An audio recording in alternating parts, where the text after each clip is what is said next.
Yo, adeshima memamu ajo emamu akwaba edeba ene jumedie so ewo na two television ewo favorite TV program I friend the seat show musumfo the flag bearer enamiti edwom ene enumre na Ghana ehuru din ewo the Parliament of the Republic of Ghana na Monday no yedi eho enkomo kakra na dodo na adwen yom se enne endra Parliament city ye no nanka oye ne kese pa na ebesie nanso the maturity on the side of the majority leadership the New Patriotic Party ebi mo pese omo confuse so far omo ka se NDC for so omo no ye majority but ye ma motiase adwoada atwam no eni se sa anamona speaker etu ye no o declare some 4 seats vacant no according to the Supreme Court no enam na kwanso na nipa bebre na womo akire womo adwene afasa nsemi ehu na ha bebre esane se yenya even information na NDC for frɛ womo supporters se womo mra Parliament House na so womo mbeye den yo media minim ema ye kenkan ebi de kire wo Monday na etwam no na ne ekosi ye endra no nipadom na abo the majority no abasopa na enititiri ene majority leader Honorable Alexander Kwamina Afenyo Markin say o demonstrate maturity na enye saade a anka ne ebesi ewo parliament ma hye bedwam no nanka enye nanso omo oma ho do no na yedi MPP spirit no etete wo munti no you could see the senior mekano maturity on the part of Afenyo Markin any name for maturity is not just about age say maybe 50 maybe 60 but only and how you react to issues and how matured you are. Eti nipa dom and abo Alexander Afenyo Markin majority leader abaso papa say wanye ne oye na anka de oye ne kese and ebeba mrahye bedwamo esane say obi kan o say NDC de omo opposition nti omo nyaaya anka de bia oman no enhye nanso enhye eno tie na numre ye behwe speaker what declare and I say wa adjourn the very parliament indefinitely just say one mandate say womo epon ye no that say ena yebeba nti ye hwe how ebe affect aban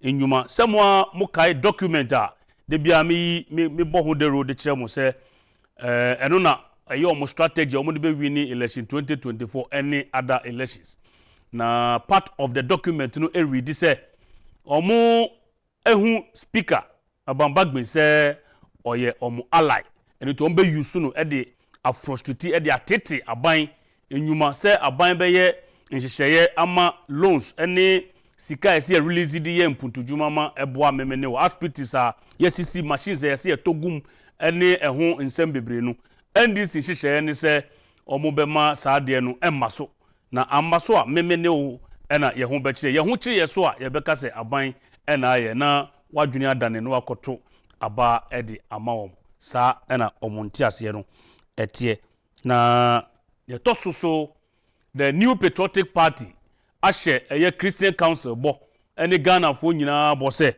womo de ne ombe bia ma asumdwe aba mpo ansana ye behye abato no ase na abato no ekoso ene se yato aba no awie no womo de omo hye bo se eyade a ye ka se the New Patriotic Party asumdwe ene ye de etwa omufunuma ana ye de ti eku no nti omo nya bibia ye de oyene ebeba minimo ka se asiedu nketia so national chairman edema Johnson asiedu nketia se mo be kai a ono na oye general secretary edema NDC 2020 okokota omo num ton se omo ntumi ankoleti resource nenso omo eko tete ye nyina dada oman fo nyina se battle commission awia abano ede ama ebisa se enyina so awo no ene sen a o se onibi ene papa yi akasa a okase womo de NDC ni John Mahama de Peace Pact no de womo sign ne ensign ne kina Peace Pact no eye asumdwe huma eye Christian Council ne mpanimfo eminent persons a womo manmu de egu akrata mu se wo pese asumdwe eba anase wo follow asumdwe wo pe asumdwe for this election na wasan eye presidential candidates nyina be sign a ekire krado amaye se ombema asumdwe aba era ase edu nketia national chairman ema ye nyina yate ase se enya ade a John Mahama ombema na sign enne amana sign ochina so eno stop the election from coming off. Now honorable Kennedy Ohene Agyapong na shebedwanim edema as central for ono so ebo juma papa de so campaign ase na ode futuo kese pa na ama MPP chita for say omonya jumaden na womunko afiefiem ne efre no house to house no na womunko enko bo party no hu de room fankyere afoforo na enye akono na omusom na omumpie enkonkoto aba ebasa eyade a ebeboa eye MPP amanyoko no se yebe wini 2024 abatro no eruti honorable Kennedy Agyapong ono so ebo pro dendenden a o ne nkrofo kasa church nsem de kire eye Ghana for se be ya 7 December abatro no omoso ombekwa koto ama the New Patriotic Party yeko yanimu no de bia me ka kire mu se eba no political talk say decency in politics ebe din se ubenya bibi bone akanfa Dr. Mahmoud Bawumia ehun alaji na probo a obo voter region no enye adeketwa kra production se mobema pictures no ebi egu screen so na ahwefo so ehun ne ekoso a na che se ohwe pictures na woni beje papa we voter region yes voter region pictures ena twagu eye screen ni so no eye Dr. Alhaji Mahmoud Bawumia na probo a obo ewo eye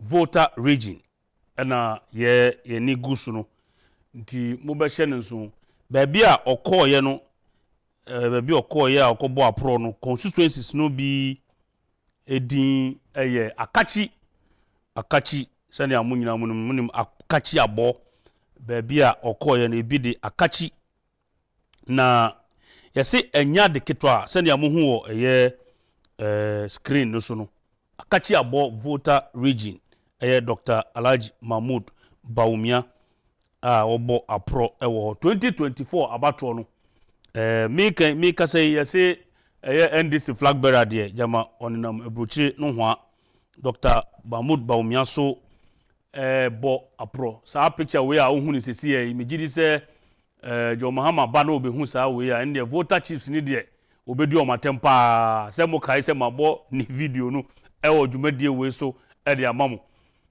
megidi se oba na obe react na voter ahemfo no de amanie pa na ombehu ewo John Mahama nsem na pictures ya making nra ewo adaklu ene agotime zope akachi north any whole central constituencies ehun infoni ena muhui eye whole central constituency akachi north constituency agotime zope constituency ena afiso adaklu constituency enunti mobeshe na meka say na voter region penifo na nasa ahemfo no abo Dr. Mahmoud Bawumia ba so papa say wama politics ho ate ho aya kono esane say ne kasem no oni obia atem ono de oni atem na ne obetumi ayo ena okakire wo manfo enuti ena enye nwanwa say ba bi obekọ bia no nkrofo ebo eje Dr. Alhaji Mahmoud Bawumia eso nti mobeshe ni nso de amam yesi zope ayi agotime zope ni de na enye easy crack baby okoye kra yesi ahemfo ni bi tenasia for so many hours but na omani agise omunsa omotumi ehun Dr. Alhaji Mahmoud Bawumia yes na je se asem hia papa na me ko manim no maami bi anase yes maami bi oye nsentwereni a ye frɛ no nana aba anamoa oye nsentwereni a Ghana ha obia nipa dodo na enim no eye emre bi etwam se last week o ba bi odinsem bi tudwa ena no o ka se eye ne de se finally no Dr. Mahmoud Bawumia eden na no disem ato eye galamsey nsemsem num na ono de nia wate so far no kire ne se eye good policies a se nyame ya adom na se onya abanua no na o beye president a na se nsem a waka no o de beye adwuma de aka beboa eye woman Ghana ena sania munim no NDC for no asopa no pa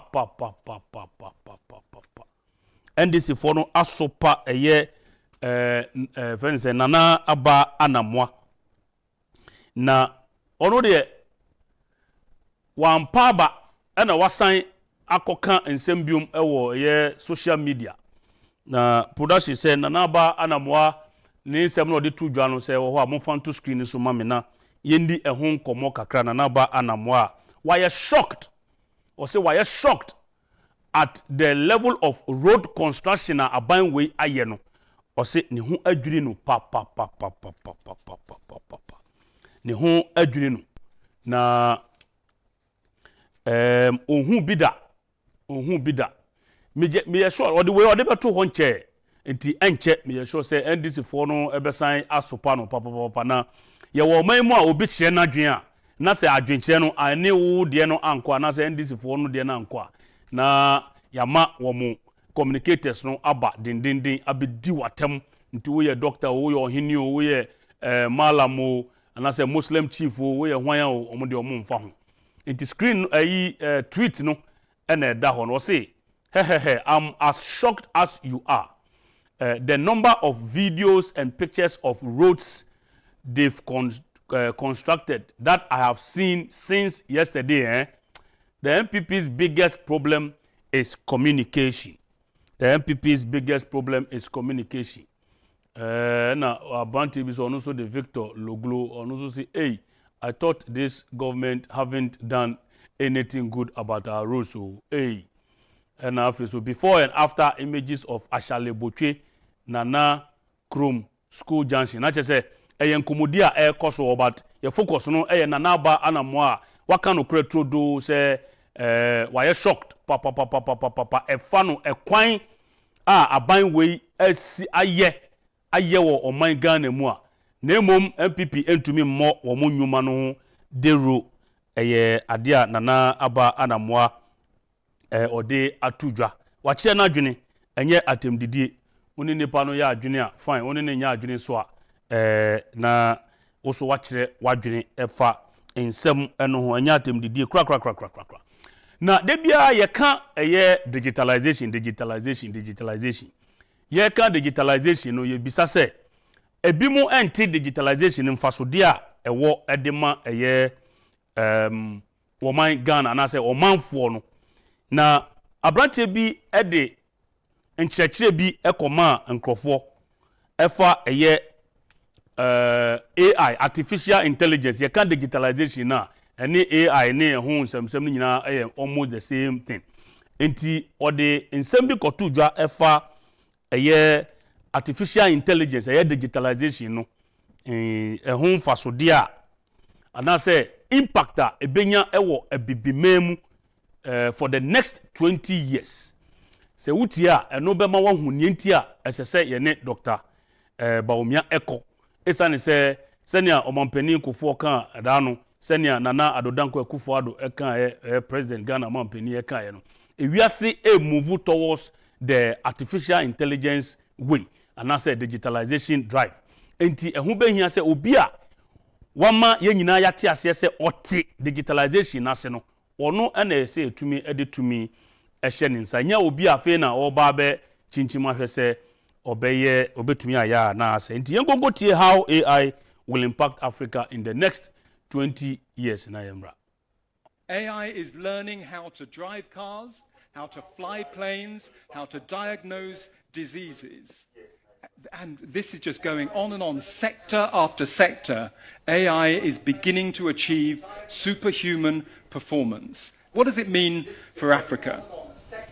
AI will touch every industry, from finance to farming. We are on the start of the fourth industrial revolution. The starting gun has been fired, and I'll be very, very honest with you. Right now, Africa has not even lined up on the start line. We are sitting in the Lagos Yacht Club, drinking crude oil from champagne glasses, patting ourselves on the back at how clever we are. Meanwhile, South Korea has committed nearly $1 billion to its AI industry. China has said it is going to create an AI industry. AI is learning how to drive cars, how to fly planes, how to diagnose diseases. And this is just going on and on, sector after sector. AI is beginning to achieve superhuman performance. What does it mean for Africa? AI will touch every... is beginning to achieve superhuman performance. Yo, orofo se utie nsem a papa yi e dia to dwa na che se eye asehia pa se as oman no ye di ani ebedi sa artificial intelligence echi. And I said digitalization ye be fan very, very serious. O say oni o ka say North Korea oma committee over $1 billion. South Korea, sorry.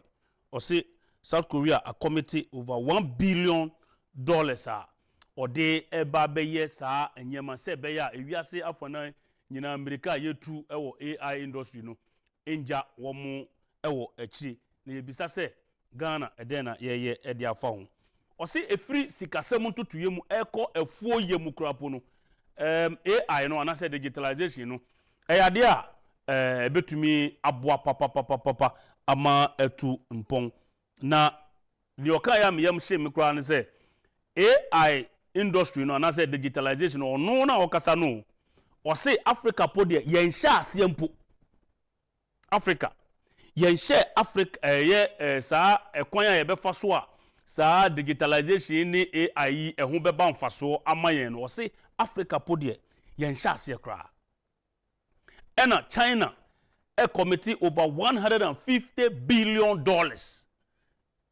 into creating, your friend is saying, artificial intelligence zone. And I say, buffer, China, Womaino. Echireo, South Korea, any China, any amamai ahudwa akano. Womo omunim di anase omuntiasye ewo artificial intelligence, any sa digitalization, no. Any yetiha, ena Yaman penin dada John Mahama or no call and cranfone ye nuanum cranfone ko didi o matem so omo de enye digitalization o mbedi na omo de omo di nkrandokono ne ntinam ne eye ga Comm na ne se shito na eno an omo pe na cranfone to me for digitalization ento kenke the refi say the digitalization no ema okwan ema o transfer eye sika free eye voda cash e de call another eye network no digitalization no ena nkranfo so saade ni bi na me me yapa se ye nuanom nkranfo na ye din NDC fo ewo nkranfo asembe na mokanfa papa we hu okọ ni krom no otumi kokan bibisa enso oba amaso ye no ena wabegjai egum de amam ena mo so mo fa ne se mo ye NDC fo mo ye nkranfo NDC fo nti mo ye din emam madam fo NDC ni nkran bi me pese me bo ni di o hwe me ene enumre we munim se wo hwe me pa na yedin na sa na ode be yem a sa ena John Mahama ede be yem se utumi ka abufusem we ni asem ya we de kire a certain tribe so omudi ga Comm no nkran dokro no ne shito no ene ntinam na eno ano no na digitalization de wo mu hia who told you enti AI papa no eno waka no say Africa kra de yen kra ye Ghana ye fe say ye yard no say Africa de yen te say yen hya se kra enu nti ena ehu behia say ye beto abade ama obi a ote saa nsem no ase na ankomba say ewiase betumrika eja wo man Ghana nti ye be hye ne nso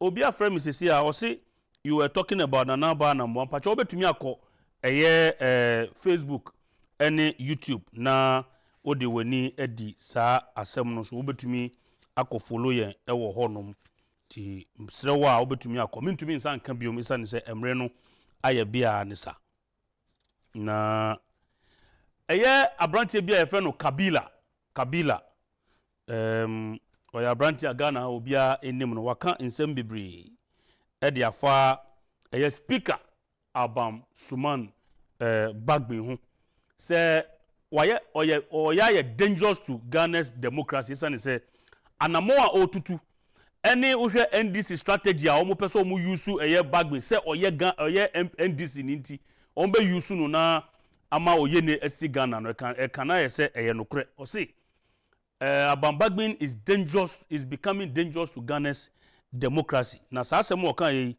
na efa anamontu a Bagbin etu efa sa parliament ye koso no na so we say speaker ebe declare 4 seats vacant no Bagbin speaker on to me yes I do ni sa 2 minutes or the best and can make sure say ye beja e dey Supreme Court because Supreme Court better na asem so but it doesn't also mean say afofro to me enchire wo madwene wo ho say mrahye bedwa no mako 275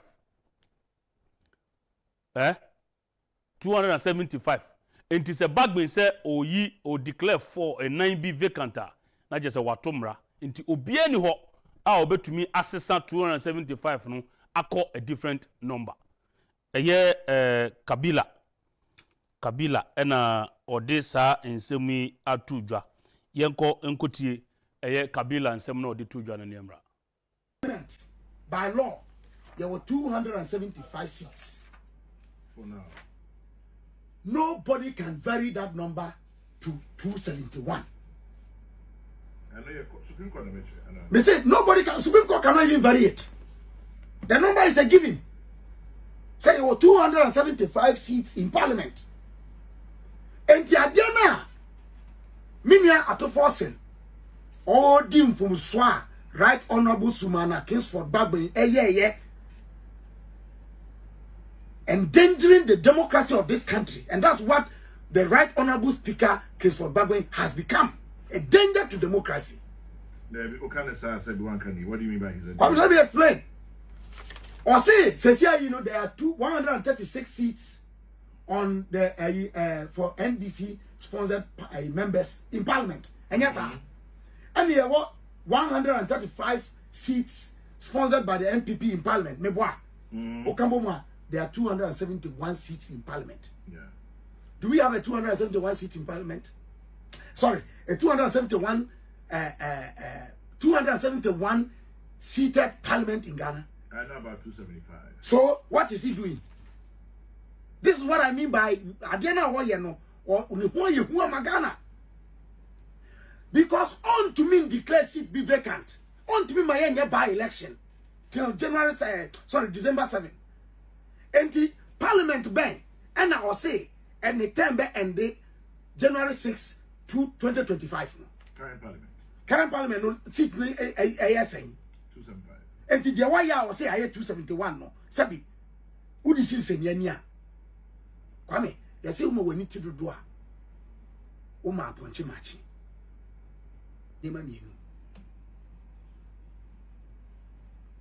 Say ye nim nyami bi. Say ye nim ye yonku nipa bi. Na de ye no. Say ya dwiri mu, ya kuma mu. Ye fi say ene ye nyami ntem tene. Na ene ye yonku nipa di ni ya. Omu koso sa. By law, there were 275 seats. For now. No. Yo,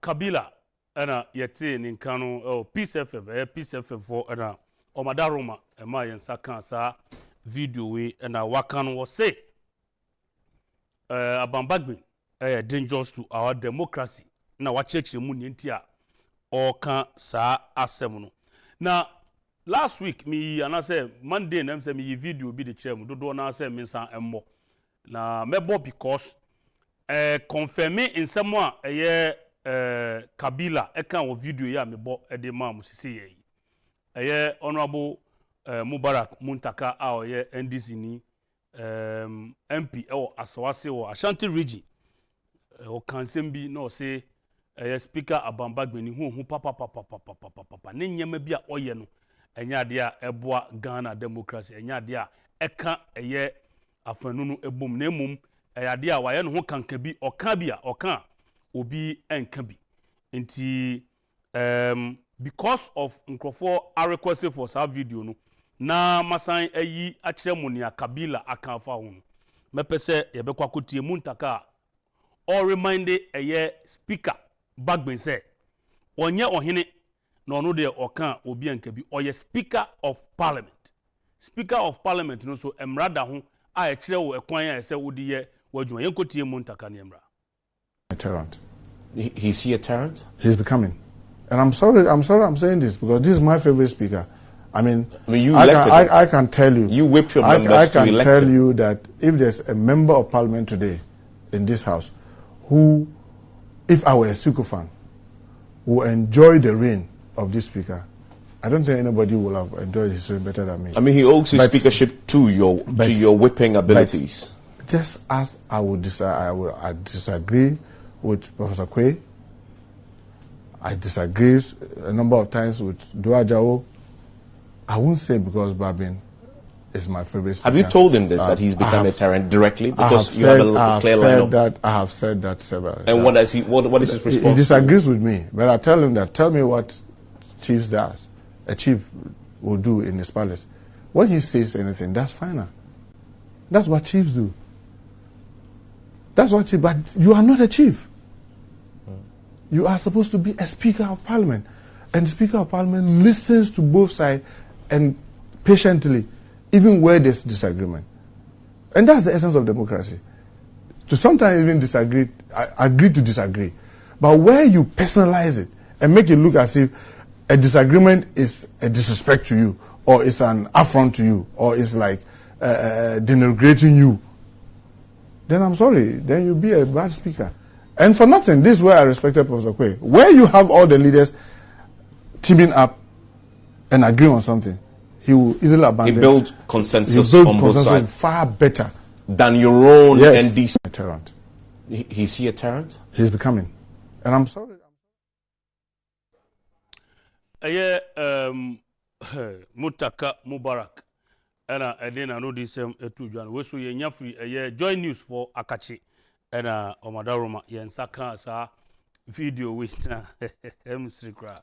Also, he's becoming a tyrant or can be just a tyrant for to who pa obienu hon ma obepe tyrant wo ne nabrabom inti se speaker ana se Muntaka na obey Aban Bagbin so no aba be kan sa asem we a kire dia na esese wote nia ekoso wo parliament no ase nia ekoso wo parliament no esese wote ase na wote ase prekope inti mobe share ni nso ede amami na His Excellency the Vice President Dr. Alhaji Mahmoud Bawumia ne hokani the second lady Ajia Samira obo adwuma pa obo adwuma na ye bisa se parliament and as a presidential candidate no omo ho kafo no omo wo he me sure say there's any presidential candidate ne hokani ebo adwuma esene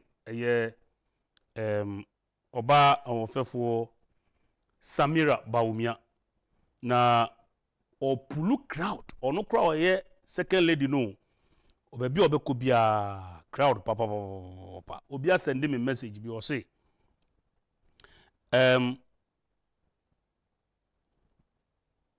ever since the beginning of the Fourth Republic in 1992, apart from Nana Kunedu Agyapong Rawlings, Samira Bawumia is the only other wife of a presidential candidate campaigning day and night across the country in support of her husband to become president. John Mahama is tired. John Mahama bre, and currently in America, resetting himself. And Lodina is in Accra, sharing posts to people who will become ministers in her husband's imaginary government. Nipa send me body ni chema ebe mwa. Wose efri 1992 omampani bie no honuma ne hokani aye adwuma apart from Nana Kunedu Ajima Rollins bie ne honuma wasa ba wo bo adwuma de boa ne kunu esen eye oba ima Samira Bawumia enti eye Samira enamo a opulu crowd o ye adwuma no na eye Lodina de o kran wa bankran a ono cheche say we be minister of this, we be minister of that, we be a DC, we na benya CEO of this institution and all that. Whilst Samira is busily campaigning to support her husband to become president. And a message in such as John Mahama or America or reset it ne or reset no mo go tie yen ko hwe about Samira Bawumia a probo boy no ho video ne embrace ya.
Yo eye Ajia Samira ena mohwa megidi se wo ho adwuru pa se oba a ono onye eyi candidate na ohwe eye crowd a wapulu anache se oboa ni kunu no papa. One of the celebrities akanse bi o say NDC for the omuntrankran ha na omunye Instagram ne ehun nsem na woko villages no na so hwe the way ankofo boje Dr. Bawumia so a ono de ogidi se Dr. Bawumia be wini enti mo de montrankan ha na munye dede na monko Twitter monko eyi na monko ye dede the job the grounds eye yana and then what the kente a typical northern region for omukente. A typical northern region kente no de afra aye mame Samira Bawumia yen konko hwe sa infoni ni emra.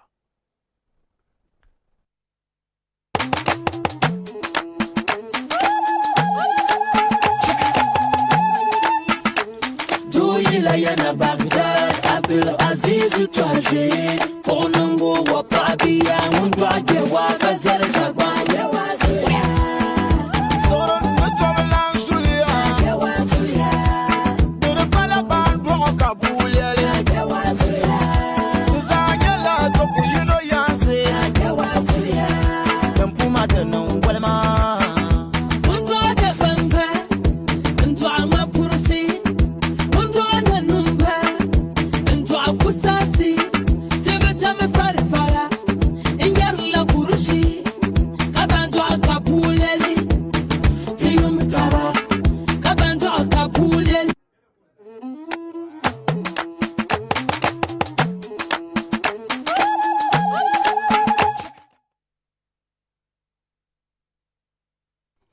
Yo, niti eye Ajia Samira, eye second lady of the Republic of Ghana, ena muhunu. Obo ejuma pa de bois, eye nekunu, eye Dr. Alhaji Mahmoud Bawumia.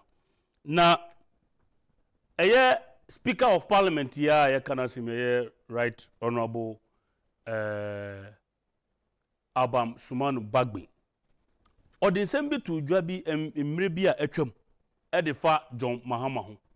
Na okansem bi ewo saa video na mebeyi e de akyem no mpacho montie ne yi. Ensem okan ya no bako a attract me pa ne se o say some of John Mahama ne decisions are taken here as a leader no were very catastrophic. And then my lawyer a studio maybe son what you can catastrophic and as a catastrophe as ye HSA. A year Abam Bagbin can was say John Mahama as a president then no ne decisions be a taken here no were very catastrophic. And what you say onye very courageous. John Mahama nye courageous person. Na eba ne sen na wodi oman ehye obi a sabi onni akukuduro. Ense say yon wan wakra. Esa ne say ono ani book John Mahama ni book a watro His Excellency. Ese me dey need man. His Excellency the former president John Mahama. Ni book a watro ono watro yo nyo obi a na dey second share ne me etre. Wo say o problem with taking decisions. Or you be a decision taking no a problem the man. I see a hunu mobo near bompaye the man waka no kre. Enti se Abam Bagbin no ben or no John Mahama. Se ma bon muntaka dia no no ben Abam Bagbin no. And Abam Bagbin no so ben Mahama no waka kire say John Mahama some of his decisions he took no and all he made no were very catastrophic. Me pese e be kwa kotie Abam Bagbin e wo sa nsem we nearby. But in the case of His Excellency John Mahama, it was a conscious, deliberate effort, strategically couched by me to get him through. That he knows. And a lot of MPs who were around were aware of what I was doing.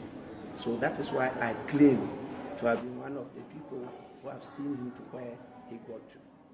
And so it's not that I have an edge over him, but I believe strongly that his style of leadership, particularly the problems he have with taking decisions, and some of the decisions. Yo, say sound no my problem kakra nti de be ko but ni okan ya ne say John Mahama nye courageous ebe ma ye de o man chichire ahye ne nsa na ne decisions I take here as a leader no na nya de a ebo Ghana kra je say yaka it is possible sana grandma bi mene na mendra na mensaka na video no pese ye kokotie grandma ono so gitum say it is indeed possible yen kotie grandma yemra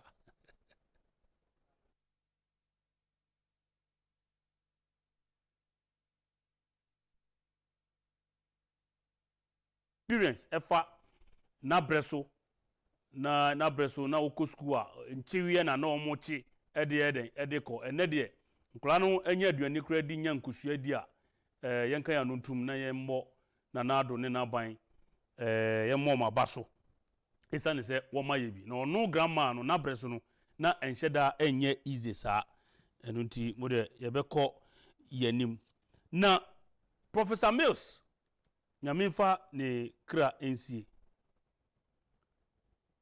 Emribi odinsem bi tudwa efa ne role as a vice president any limitations are owo as a vice president Dr. Mahmoud Bawumia in fact Emribi John Mahama nkasa kra beka so no oye mate esesa ye ne de o se obi ka so oye mate de anya no kre but Dr. Mahmoud Bawumia che say oye vice president wonye suahunu experience bebre a wanya no nti osre senka Ghana fo be hunu mobo na ya mana ye president na ono so de ne vision no aba o man Ghana mu yesi adentina oye vice president ni oka so obeye se eto abama na obeye adentina wonye ni sese sebe obi be kan sa asem no kirewa mesre se wo so odi be ko adwundwum no bi se nipa ne se John Mahama so waye president da ene o se o san be ye president adentina ono de oye president no nyama o se obeye this time around no adentina wan ye so wotumi answer sa question ni dia na Dr. Bawumia so betumi ayi wano say adentina wonye nea wo se oba obeye president obeye no we vice president you have limitations yenkotie Professor Mills in some more the two dwa na emra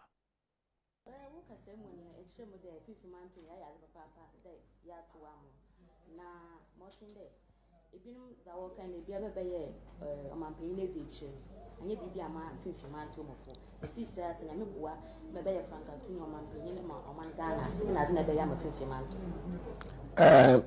ode biara wata se ehin wo ho a chiame ontumi ndaze na your constitution so bibiara or the president no kada demand nti na me yo mampanyin na abedechiri na me yo mampanyin na me ya na abedechiri mpo nzama fa wo ho a wodu amodo me yeye ahwe Tibetan hospital your way atamels ne nsawom ekwekumfia so obedi no kwara akirawa na me ndam nkrofo no so wodze no kwara abra me be yo mampanyin na abedechiri na ikrokrum anyi ho a wo kane ewom ye be nyame na adomara wenya nkane eba commander Edna Abrem Eguafa ukropi wo ho a na wonyi kane na nanom wobama na ado na me hye honobo yetumi ye ekọ winiba simpa na won susam na onye kra eja my kama na onye MP na onye deputy minister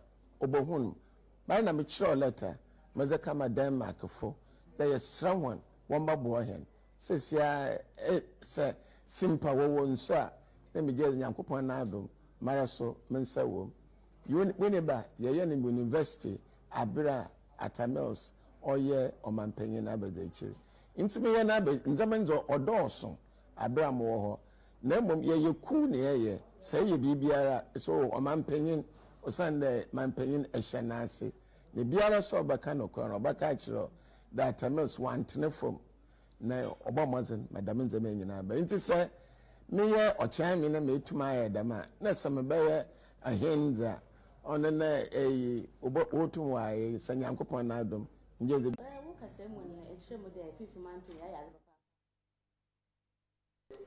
so Ghana Mampeni dada the late Professor Evans Fifi Atamios and Wokan was say ohene wo ho a wo chiame entumi enye hwe meaning that the president no wo ho a vice president ni de na very little and obetumi ayaji se president ni eni ho and of course so boy even as a vice president kakra otumi ye no some water project na electricity project no kan Interbetin hospital or nutumi LED ma yetumi ye but the long and short of Professor Mills in sema no kan nature say we vice president senior Dr. Bawumia kanu I just say o boss no ama o kwan say ye bibi. But the good thing is that even Professor Mills as a vice president then no and son obey president no otumi eye bibi otumi abobo nyeme bia oye John Mahama as a vice president then e dey important me zero as a vice president e dey important and oye as a vice president ene ono ka se Dr. Bawumia say oye vice president until he is limited o pese wo enemy ye gidi se enye no kre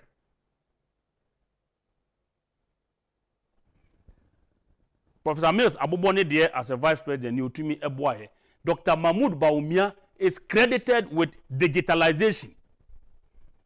Now say last week me bo president Nana Adodanko Akufo-Addo ni video bi e de kirem. Na wo kase sa agenda 111 year the whole Ghana district bia enye bi no. Nipa oso ho dae Dr. Alhaji Mahmoud Bawumia Ghana Mampeni abediechi. Omampeni okoka o North East region.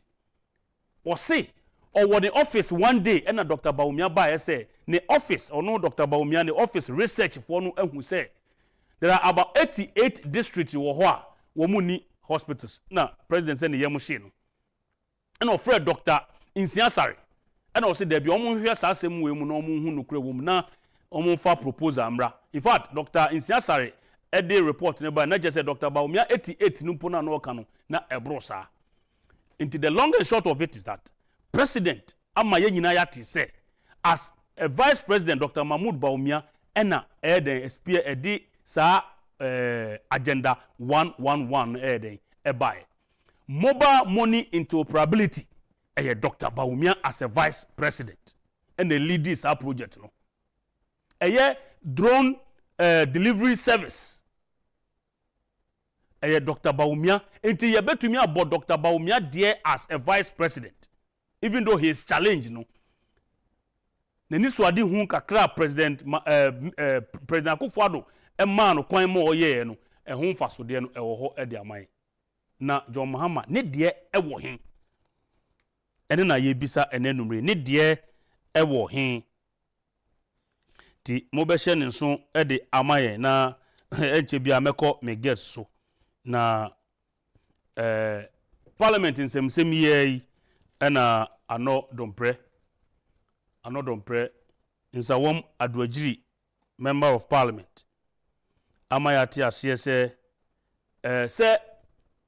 orderliness beba parliament na se chamber no mu no dodo na ejina speaker of parliament nti so no de onim se senya mranete no speaker of parliament ena betumi ama orderliness aba parliament chamber ho yenkonkoti anodon premier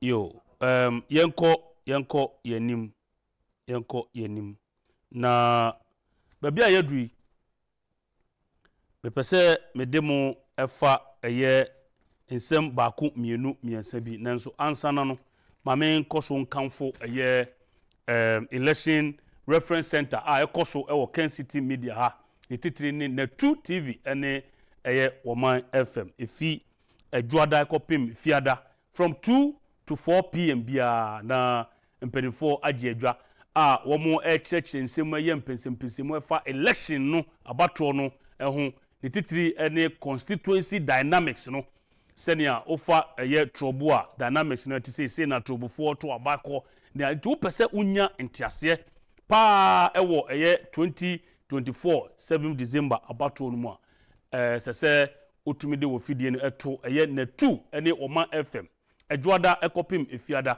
efi nondu ekopim no 9 na ubenya up to date information analysis about this election reference center memfa wo fidie ni ntu bia sa abatro we ope ehon information bia enonti obehye ne nso de amaye so sa program yi ebekọ so akopim I think 6 December me birthday me bon kaye de ato 6 December me birthday lawyer say sa 6 December no beto suit papa de acheme wasere enti mo behye ne nso de amaye na afi so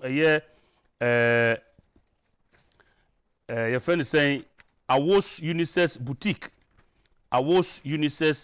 Boutique senia de bia ye ka kire mu no open tade papa ye mpaboa any belt polo shirt trousers mrantie ni maba start esha onam kroma ye ofe no memfa woni enche bebia apart from Awos Unisex Boutique ni titiri ni leather bags na se ya me fa ho leather bags papa na wo mode aba enuti tumrika na ko Awos Unisex Boutique bronya ebe so de omo ye discount akese pa enti okwa enyemani bi wo no ma odon saka ubenya ne fofo ya titit bi so 20% ebi 30% ebi 50% nyema pa brand new goods Awos Unisex Boutique so pese obo a na wo so tumi di Christmas ni yie enti bra na ni omo wo de wodru na woni sika kra na won betumi ne wanya nhyehyeye esane se omo ni papa omo ojowulu opposite the First Atlantic Bank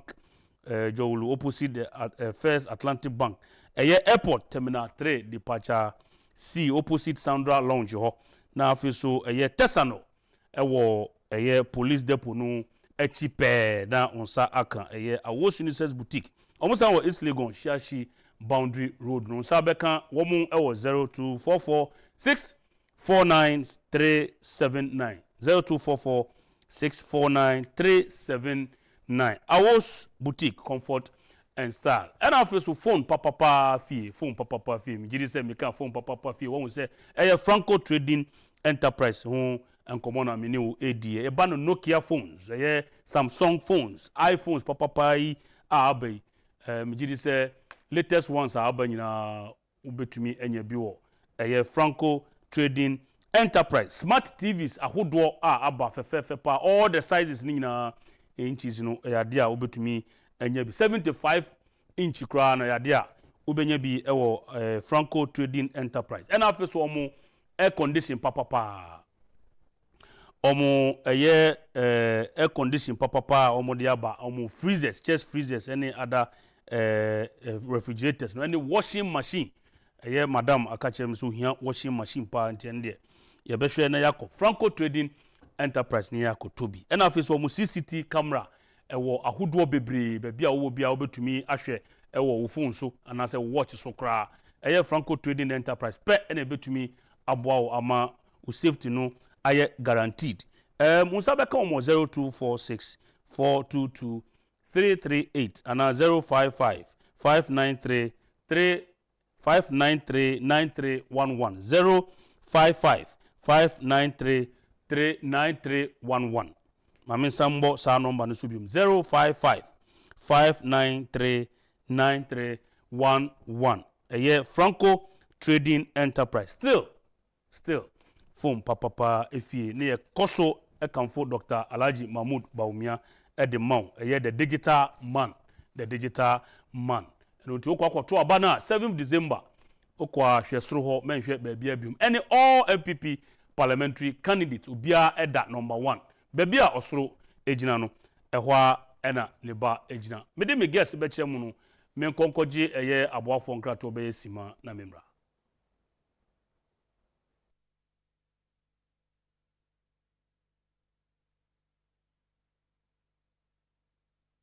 Franco Trading Enterprise is still your leading mobile phones, accessories, and your electronic retail outlet. We have products such as mobile phones, television sets ranging from 24 inches to 86 inches, air conditioner from 1.5 horsepower to 2.5 horsepower. We have washing machine, refrigerators, Bluetooth speakers, CCTV cameras, and many more. For bulk purchasing and retailing, visit any of our shops nationwide or our website at www.francotrading.com. You can call the numbers on the screen for any assistance. Please note, do not pick any number apart from these numbers. Franco Trading Enterprise, still the home of quality mobile phones, accessories, and your home appliances.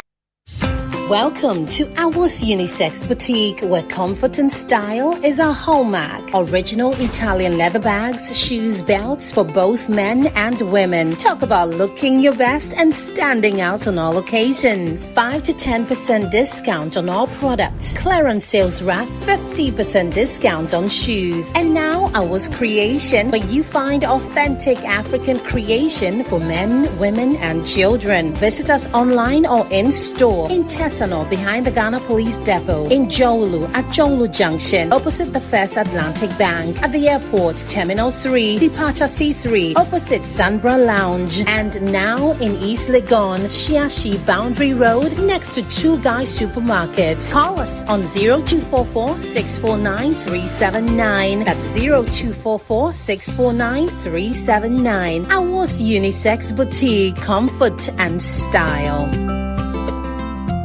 Over 5 million children have benefited from free SHS. Protect free SHS. Vote Dr. Baumia, number 1 on the ballot.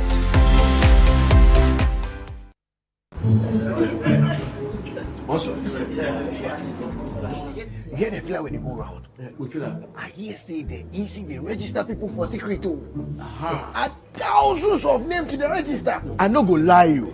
I hear say they do that for the EC headquarters.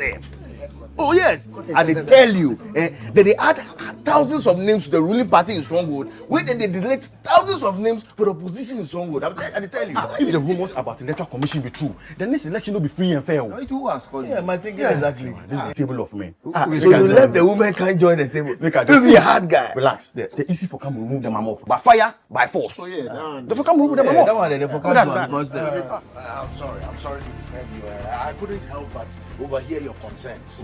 So I beg, make her put your heart at ease more. Look, a lot of these rumors and hearsay you have been talking about, a lot of them may not be true. Many of them are just lies. They may not be true. Oh. How shall I? First of all, I am with the Electoral Commission, so I get all the correct feel I give.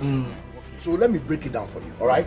See, first, 21 days before the registration exercise, the Electoral Commission publishes the location of all registration centers across the country in the Gazette. And every single political party knows the exact location of every single registration center throughout the country. Oh, wow. Oh, in fact, do you know that the political parties, they have their agents at every registration center? It's not just the agents alone. Even accredited observers are also right there at the registration centers. It makes sense.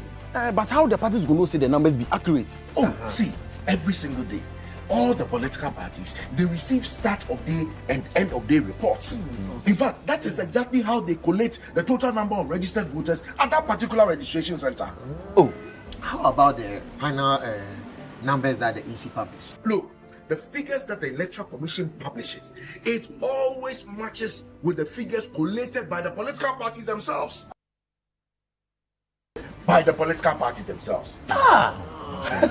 Now we know the truth. About the voter registration, the EC ensures a transparent process at every step. Share this information and help stop the spread of misinformation. Remember, the EC no go fit add one figure self to the registered voters. The 2024 election registration process, it be frank, it be clean, no kululu.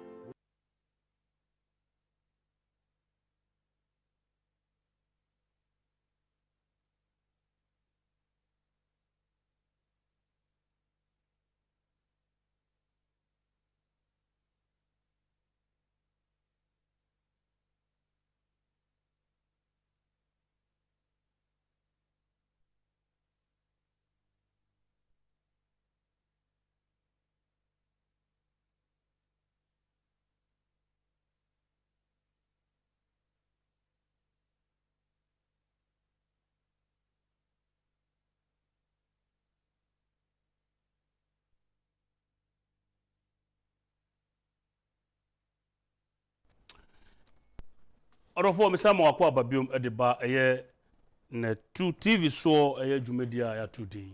The Sit Show. Anya messages bebre me say mepe emre ede ama viewers no mo so o mafre kakra. Na me guest eye the one of the freshest lawyers in Ghana. Ansana ube pass out say lawyer no. Na wankasa dre a ya dre wo no wa obeka no kure eno nti abrantie a ye frɛ no Lawrence Botchway anase Kwesi Botchway Junior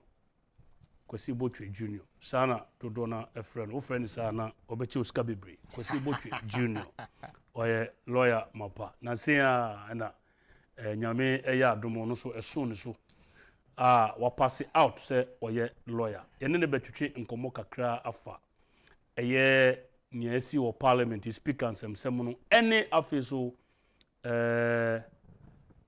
other matters adan me bom nka yese NDC for omo mischief a omo planning no ye odofo bi aboan amayensa kan e wo omo WhatsApp platform so ebehwese ye de kakra begu screen so ama wo so wahunia ekwa na watumi ate politics no any election na ye ekọ no wate ase eye ebi mu hia ebo pose Ghana betumpon no ebi mu so ehia ebo pose Ghana ebehye enunti minu mo ajo emo akwaba amejo so the flag bearer boko de nyame adaroma bia boko na so nyame adom ene mo mpa ebo ye ho eye papa ne metise MPP for ye mse press conference kakra bi na ama wo se wo de woni edi akire obetumi edi afam kakra nsem na omo boss no omo se yenye den omo so pese Ghana hia na se den da bi enwume de ma me fa konya so na menchia ya hwefonia na me mbo wabaso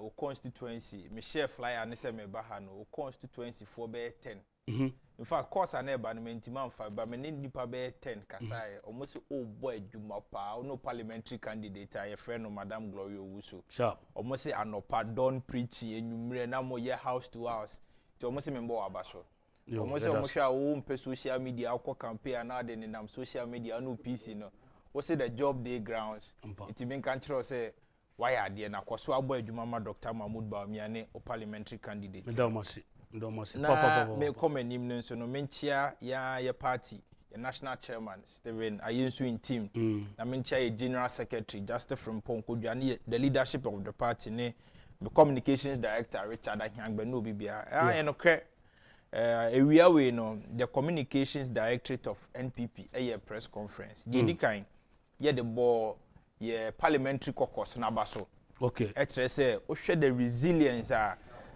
the parliamentary caucus led by Ura Afenyo Markin demonstrating your speakers and same way ne respect omo de amagana for ni the rule of law ne say NDC for set MPP caucus ne traps anka yembo omo na yense Ghana no said omo nya anka Ghana omo de ka omo anka Ghana hye no ye caucus now support omo ye press conference the da omo ase bo omo abaso say Sapepepe na dankwa dombo buzia tradition ye yatete ye de ye mpeba ye ni revolutionary route ye ti democracy na ase kemma menke bi ne ye ti ase enti ne ye press conference at the bo maba so ye wie no na ye bobo nsem bi nso ne de me sure say ye duru hono ma ye beka ho asem okay enti ye press conference and ye kosi ye no na ye wura speaker no nso ho nsem nim na Mr. Flag bearer, adwin say in fact they are cost in the last 1 week no amamere ahuye aden because we say constitution in the whole black and white na nipakuo bi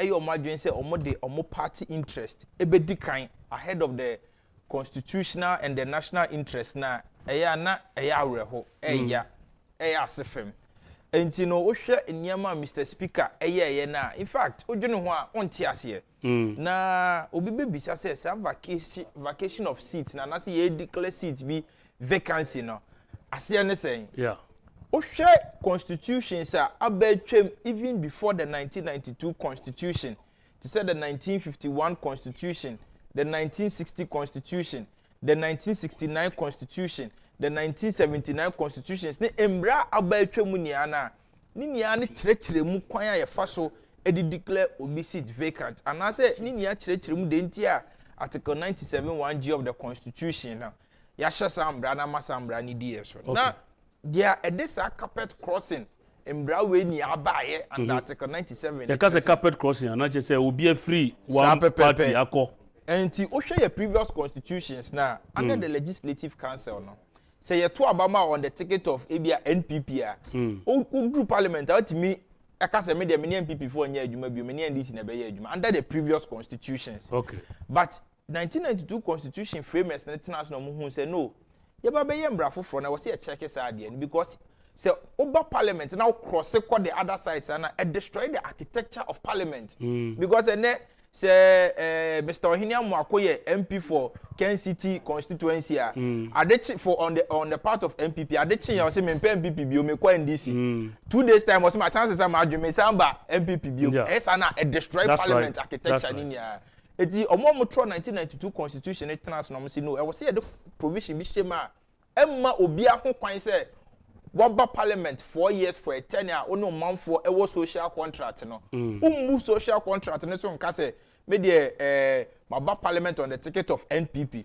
then so maba na me NPP for nya adwuma me NDC for koye adwuma o yes na constitution e say social contract na ono constituency for one webuso okay and once webuso ne de e was vacate seat no okay so that was the intention in here the article 97 1G e be share constitution to avoid carpet crossing now I was saying ye bisa ye ho say member of parliament be so eka say in the current session of parliament there me name party be ye adwuma na mom the next parliament ne me ba me person me ba as independent does that amount to carpet crossing clearly no share the language of Article 197 1G now.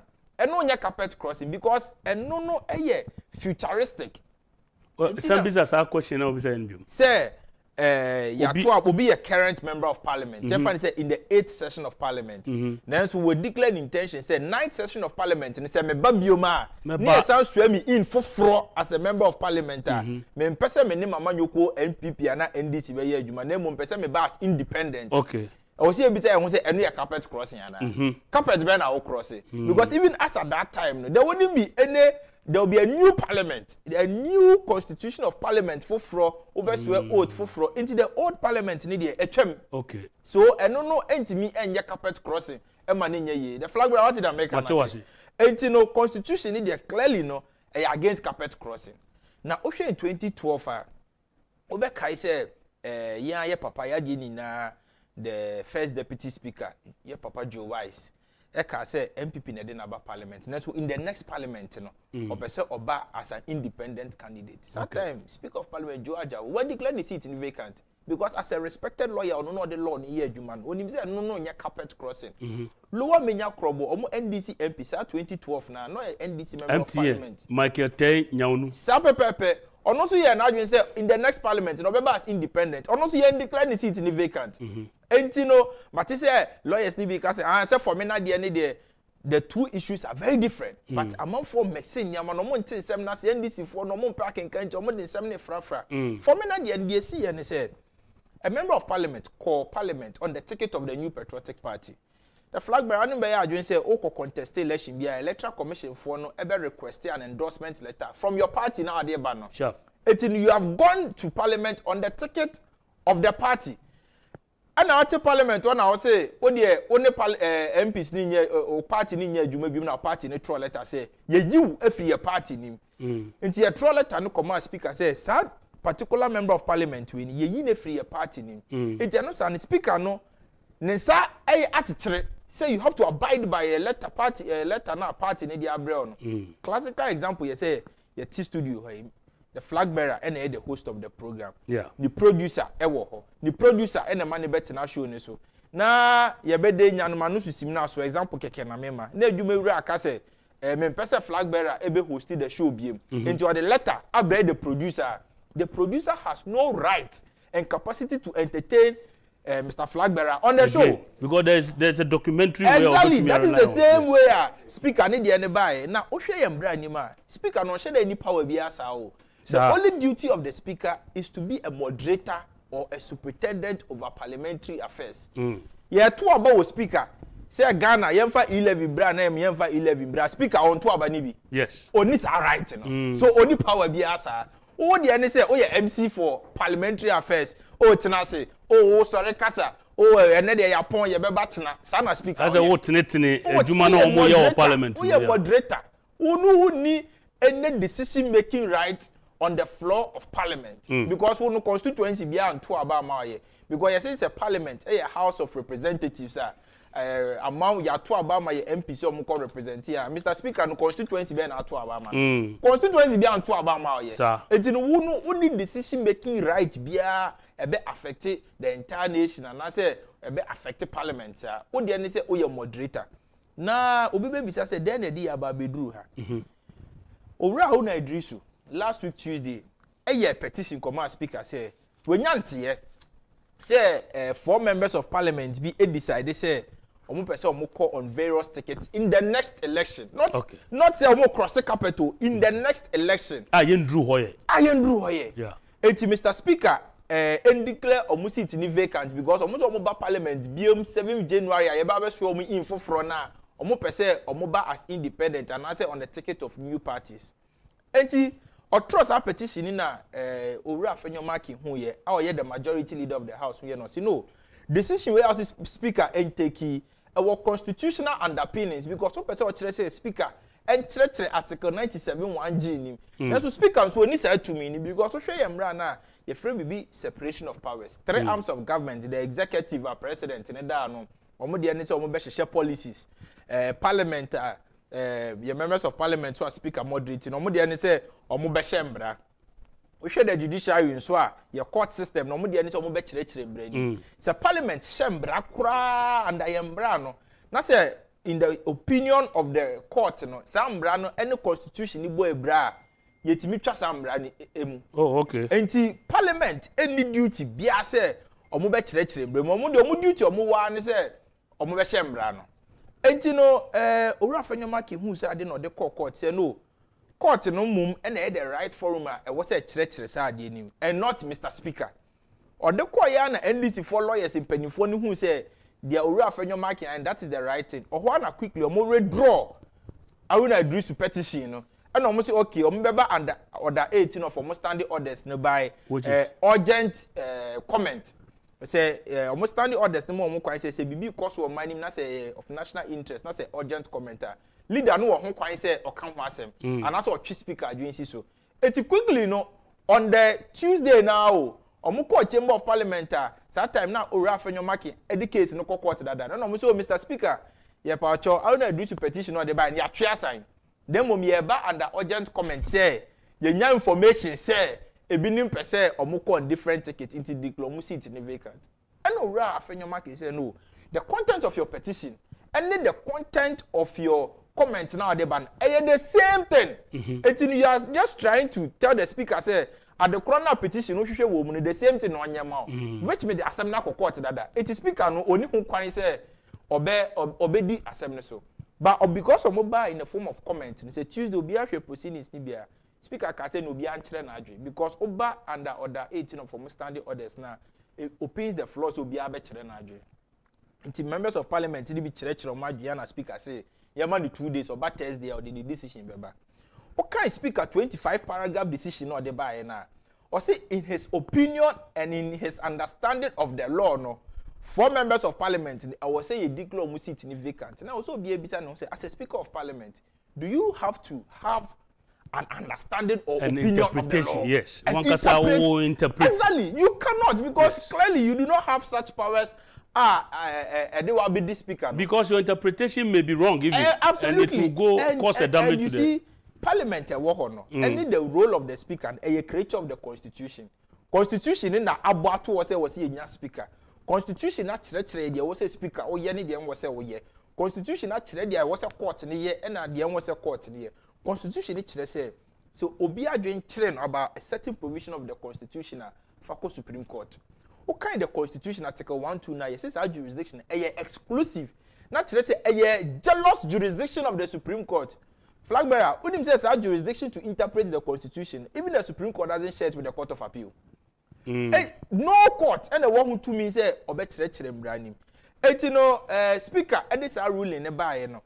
And now what kind speaker this is now or some making orders obi antie ni ye o or making orders yes 4 members of parliament no omo ye emergency omo ba parliament marshals ni si omo kwan because omo nye members of parliament bi me yam omo ra chamber nim bi and ora fanyoma can say no I am the leader of the caucus. These are the members of the caucus I mean omo ye adwuma omo ntro let am bra me say omo kan ye ho biem it will prevent you omo me as a leader me international nya hwe han say nkrofo me no omo ye adwuma omo kan kire me say omo ne nya adwuma biem now what taking you the lateral decision say who you omo afiro in any case kura no once omo hearing at least listen to them say oh asem we no bia ba be ka kire me afa ho this is my position and enya no kure wo bibi kan na speaker mo almost right no tyrant no tyrant in someone na muntaka eka ewo video no ebi no and o take unilateral decision say ma pamu we free parliament mo ba parliament marshals ni nyamo a omo ntwemu free form enko quickly and ora afenyo market the court here Supreme Court and stay the decision now and order now speaker Eddie Aban. I have heard some senior lawyers say on what basis there was a Supreme Court stay the decision of parliament. This is an order made by the speaker say 4 members of parliament and by the house of parliament attracting say omo background obey say just imagine say you be taking decision of parliament NDC for na makwasha amanfo echi say monye demonstration say galamsey ye repeal airline na ma ye mining our forest reserves ni eno na nke ye ba be repeal no eno na government business of the day anka ye ba be ye no. And I was 4 members of parliament or mobile boami ye is am brand free or say ye nya ya Agyapong say galam say in your forest reserves nya de papa ye nyi free on What is our 4 members of parliament? No munkofie. Based on your own understanding. Munkofie. So a Memphis Central shouldn't have a representation. A constituency like Gumra Central shouldn't have a representation. A constituency like Fomena shouldn't have a representation. A constituency like Suhum shouldn't have a representation based on one wording of the law. Because you don't have such powers. The Supreme Court in international no. In any case, Kurano. Assembly na Mr. Speaker do decision abana. Assembly da yenim. Yeba be kan asem no yeba be kirekiri mu. Etu decision na de abana one a preempt ye decision na ye de beba as a court. Number 2, asem prejudice your decision in the sense that exactly. Nkrofo no wabu amu for awie. Exactly. Without giving them hearing. The Supreme Court the decision ba say omo hwehwe nsem no etieti parties ni nya no Nkrofo na wo so mo parliament. They say the decisions may have been no. As speaker, no the confusion can see and ever. It's a court and this is speaker. Who decision say more parliament and stay. It is because of this reason in Ndra. Yeah, Mammy Cynthia Morrison, it mean quite a parliament. And yes, I decision and commercials they bono papa in the at the idea because speaker this may my own parliament. So MP it is because of that decision in Ndra or no to Timmy call within the chamber of parliament. You know, I hear who say on the majority leader and then the colleagues need be to pictures now. That is where asem no ababesi. It is speaker 7 order no Ndra no and Ndra speaker by no so Ninsaka order no. Na speaker from the Supreme Court. Ndra speaker Ndra na who say Mr. Speaker you for kakra. Ndra na me expertise obeka so Ninsaka order no so me fanya adwuma. Nko be hood where say constitution ye adwuma wo krom asem Ndra to me wo man no. Ghana hanya banana republic. Yes, of course. To me nyema rough like that. Yes. For contempt. But on Ninsaka na speaker so Ninsaka intino obe respect decision intino obe agene parliament senedai until say court no any tempest ebe ba form kakra ni leadership so be kasa amoma hwe kwan omode nsem be fa so na in same way amekania no na meka ne say NDC forward document bi ayo strategy policy paper omode ye adwuma say wada ma producer de omo document na ebe to so a almost say election 2024 and beyond. Just a strategies of my far. Omode ba be election 2024 strategies of my far. Omode be win election 2024. Production patch omufa page ba kono ento screen so mami. Almost strategy na. Almost omode be win election 2024 and beyond no. And now I'm say guess ka ho asem. Sa pepepe. Ha nini. Yes. So we almost winning 2024 and beyond. A comprehensive NDC strategy. Confidential. We and say babon. And omo nkrofo ni bi na eliki amaye. Yes. Omo nkrofo na de bra say body we NDC for babedi e be say Ghana. Yes. It monje na mo Ghana for who plans are NDC for afa. NDC no omo do Ghana na e be bre wo e bi wo. It no mo the policy document we aba copies wa ha na ye ba be come one by one ye be peda say fiti na ko pim say ye be to aba de bia ye be one chapter. Yes, na ya timi adomo but and then me rani through ni nia chapter 1 of our document na mo say reflecting on 2020 elections laws almost the nti omo lose 2020 ni say no omo ni collation center papa it is our document but abontin there Omanjantum. Okay. Almost say you dey make one paragraph. Almost say the NDC lost the 2020 election due to a weak result collation system and failure to provide evidence during the election petition. Okay. So omuni collation center papa. Omu collation center no almost say I say super bed center. Omu ni share the calculating results. Enti no omu win 2020 no. Enti omu person omu win 2024 there. E also omu nya robust election coalition center which is not bad. Yeah, to get a robust election. Bad. So the almost strategy bad. Number 2, chapter 2, almost say also before they can win 2024, then they have to leverage on parliamentary power. Okay. So they say in the parliament now 136 plus 1 independent and I'm NPP advantage. Into almost you see a winning 2024 and there I was say your power now your war parliament, you know. I was see a use in year. Ni say use speaker ni because speaker ni NDC ni. Nti I was see a use speaker ni members. Cause so omu use we see a use obi otie wo ni mo be fe say bi MPP asem no. So omu use NDC for ni use to the advantage say number 1 ye the revenue bills kwa ebema Ghana sikaba system ni ma ye betimi de tu teacher for car nurse for car police for car DC hospital aye akwan omo se ye the revenue bills e ba omo de omo numbers ni bebo agu evidence ni kire 11 ye di 11 ba say ni ehun de NDC for ye ye the IMF crowd requirement say ye pass a few revenue bills say there be ye benya IMF facility say ni ehun de NDC for ye because of our strategy our policy paper since 2021 sa pepepe eti our strategy no so wo mu say we say the frustrated MPP for and no be na course 2 days ago ya you hu dia Mr Speaker and the minority for here say they say the majority open majority go to the police station parliament police station you parliament constituency me engine say constituency crowd parliament what they to about the ballot box ekosi parliament say you to a parliament police station you ho. If you want to be majority, go to the constituencies and be majority. But omo document nim no, omo so omo de omo be use omo MPs no, e dey say aban nyoma.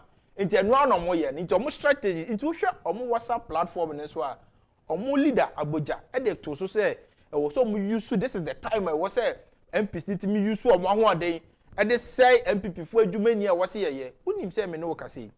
Companies be 30 wo hwa ye mo tax waivers a aban nyoma ye say ye mama tax waivers na mo so mo fa nipa adwuma as 30 companies we come nya bomo o mo fa nipa 500,000 adwuma yes recommendation no at parliament say parliament for hwe no mo masa companies tax waivers say na be young people la ye nya adwuma nya ye nya be ye adwuma ye MPs NDC MPs ne so mo ntia ase in effect o mo pese Ghana for mabnu be nya adwuma ye because idea be create mabnu adwuma 500,000 no o matena so into no document into no more yes ade no almost almost they be block all new taxes all incentives to create financial pressure on the government not say almost the pressure part they be to abai so ye nia ye hu in the last 1 week obia e ka parliament wan asem obia e ka we hu asem anyoma wo ho a e wo se eti be discuss policies wo abai no wo se eti me discuss no almost the idea we about stopping government business nia e your strategy o mafa it is in their policy document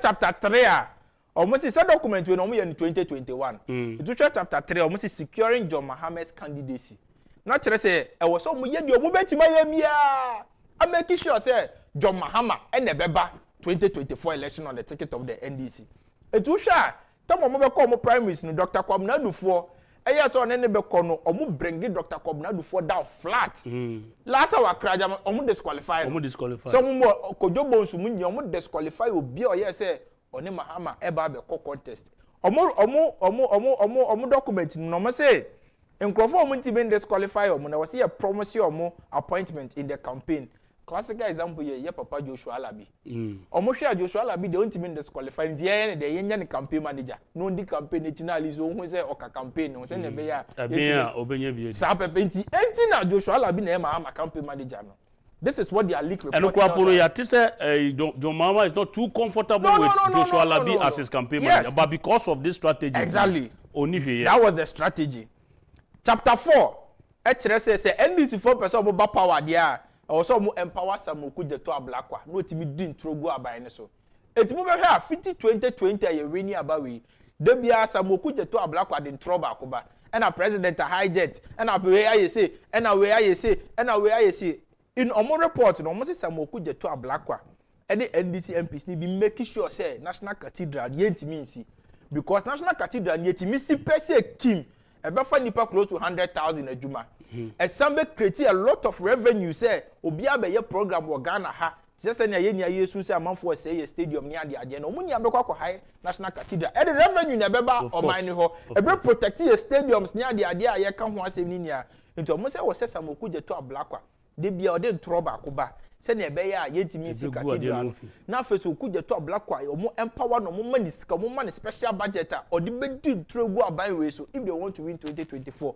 edina na anu ya ye ti say de bia Oku Jeto Ablakwa o ye de okikam o ye say o di intro de bia no ye omo strategy omo fa no strategy. Chapter 5 ye koya nim no omo say ye be win 2024 dia ye hieska NDC for do na ye be de ye be nyeska omo so be nyeska dis omo call Russia. Say Russia ska wo ho pa. Say John Mahama ko ho na say. Enti no ko ho no. Enti no John Mahama what throw book as far back as some 8 years ago no. What say book no afei de what da ne na akọ Russia kasem ko ton wo Russia. Yenya Ghana ha ne no ti ukro ma na wanda ne no bole kasa ankoto mo bole. Nanso wanda no book no Russia kasa. Not even into French. Not even into French. Not into Spanish. Even into Chi. Into Chi for even the local people of Ghana to read your book and understand. Wasi book no watchron wo Russia mu into okoton wo Russia. Say na be your odibe resist ka. It's just 3 weeks ago call Russia. On Russia mpanifo ni nam say omuma niska. Omo se be dem biom ne be say nyeska. Omo se LGBT community niska wo mu pa. It's now see a leverage on LGBT community no. Ni nyeska. It's na John Mahama book my first coup d'etat. O kind acknowledgement na. Nipa ba ko acknowledging wo me Andrew Solomon. Oni Andrew Solomon. Andrew Solomon. Yes. O kind Mahama. Nyina hene no. Ono okay, Mahama, my first coup d'etat now, also Andrew Solomon as a power more the abuano or training book. No, it is because LGBT community now promising is scar model campaign. Now, what is say NDC for? I can say the LGBT the engine too. Or much of that. I don't want Sam George. Nyama say as part of the strategy now, almost 30 war inside. But MPP for President akufo-addo I can't times without number. Not under that person na yes are LGBT nyoma. Yes. And why say afa mu person mu create picture say MPP support LGBT. Dr. Baumia say it doesn't, you know. Say it will never happen under his government. What is the position of John Mahama himself? Passing faith and I ain't allowing. But you as a person, let's put your faith aside. Yes. You as a person because you faith in there. And then exactly. And then you also so what about he is the person John Mahama? What is your personal opinion on LGBT? Your position on it? Tell us. Go show faith. Tell us what you think about LGBT.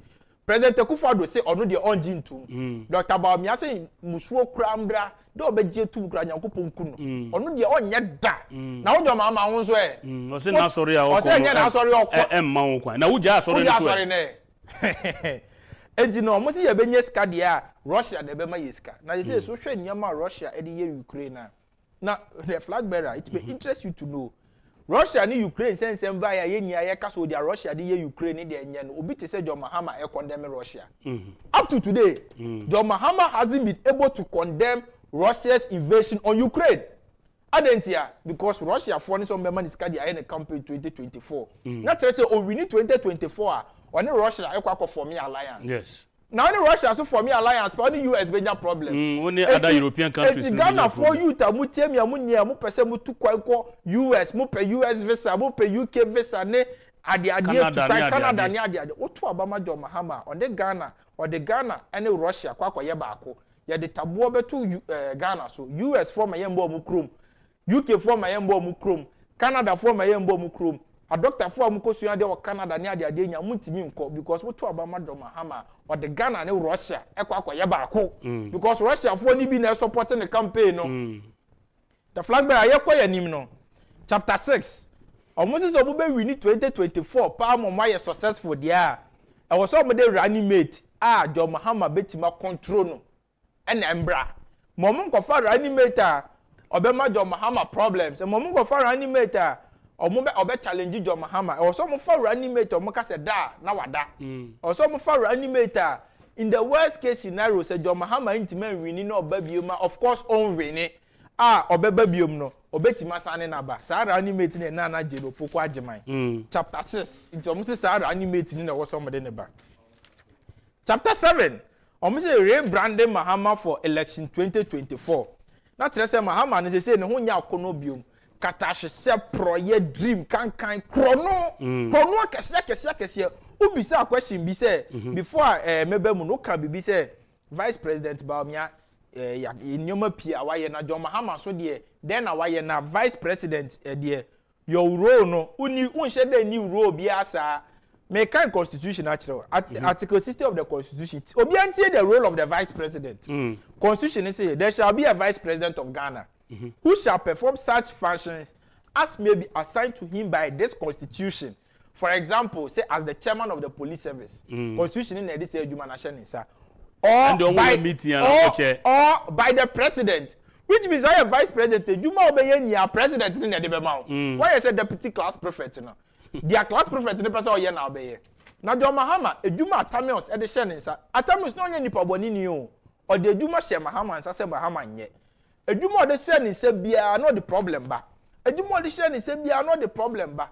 die di kan o de hye ne nsa se amajaro ye koko ana company bi e friend amajaro no mo smuggle di koko divu akoton no ana ye de hye John Mahama nsa se John Mahama kwohwe na amajaro nsensem yi yentimi so ano se na be yo mutimi smuggle ye koko ni biom okoya adechi ye na da New York Times se wakoje bribe free amajaro for so okay amajaro scandal Emma Mills bufuye Emma President Mills na afi ono issue letter the ban eto amajaro for so number 2 President Mills am na adwuma say oh ye Ghana Armed Forces for so mu hia jet omo de be yo omo de be di omo dwuma me sure say ye mu bi won ye wo fia ye te say helicopters bi nam krom Dinia ye say Ghana Armed Forces for hia nti yam koto bi mra Ghana Forces John Mahama Umbrella 190 Umbrella 190 also onkoto no ewie Matia Midu that time on na ya Attorney General ono na o execute agreement no so John Mahama ti chobo $5 million nyame na make Matia Midu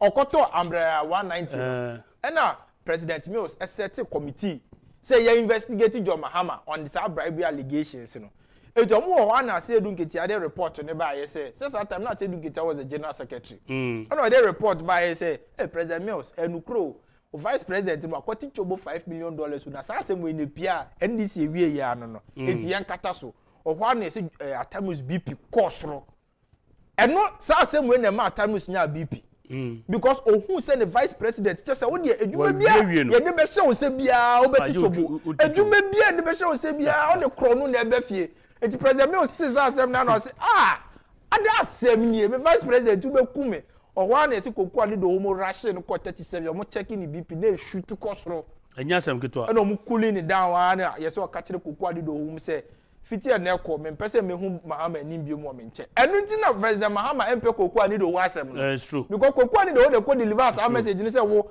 ya hwe ya ube ma papa ye nya BP ewu ajaye nti papa ni si fiti na ekọ no me nsi ni nche bi enti na John Mahama empe kokua ni do wo asem no enti yakọ ya nim no Sema ye Kenya ne say John Mahama no de ni role as a vice president no e katashi say kroye any can dream and no this no be biza no say na Dr. Baumia na ye ka ne ho asem su ye bo ne ho dewro nso no or the vice president then why yes the dey kind Dr. Baumia digitalization na or the aba na ye adwuma 3 weeks ago na me odoma wamfie before doma no Mami emfa afre ifa viewers embra conversation num se wo hwe na opese ofre na wo kire wadwene fa nsem a yedi ho nkomo na mesere se ebe fa nsem a yedi ho nkomo no botumi afre 0240550899 0240550899 odin ene bebia ofre fi na ode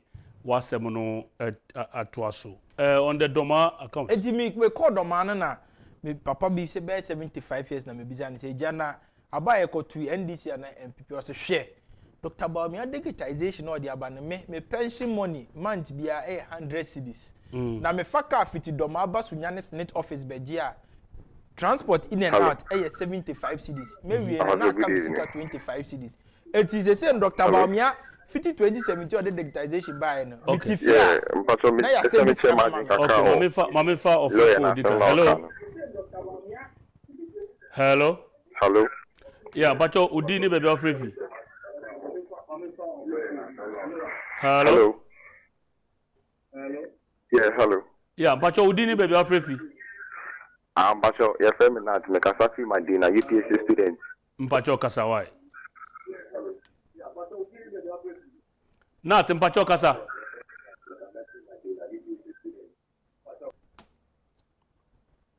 say nata homano endi ambano okay yanko enti papa ne ka kire me say digitalization this say on faka ambaso nya bi mo tifia ne asene ne pension pay e di amano okay enti enu ti no beto aba ma Dr. Baumia digitalization e ye adwuma because of digitalization tina say no hu say obekọ bank na man for salary wo Western Union MoneyGram because they say oti UK oti Canada oti bebia mobile money interoperability no send this car na aba yen nuanu mo moti land no mo bonsa wan wa yi asinia no mobile money interoperability enya magico Dr. Baumia na de ba enya magic nti na aba Dr. Baumia na de aba ena me no ka say one constituency one ambulance we say Dr. Baumia ni initiative ono no de ba drones are yes the drones in bed this for say the ba be twom nakedness no drones ukonkura na se eni ne deliver moja ema ye ma me ne ma pemfo ne omo a owa Comm ne Scorpion na Comm nya drones ne di adwuma ma me frɛ of photo so yeah hello yes sir udini baby ofrefi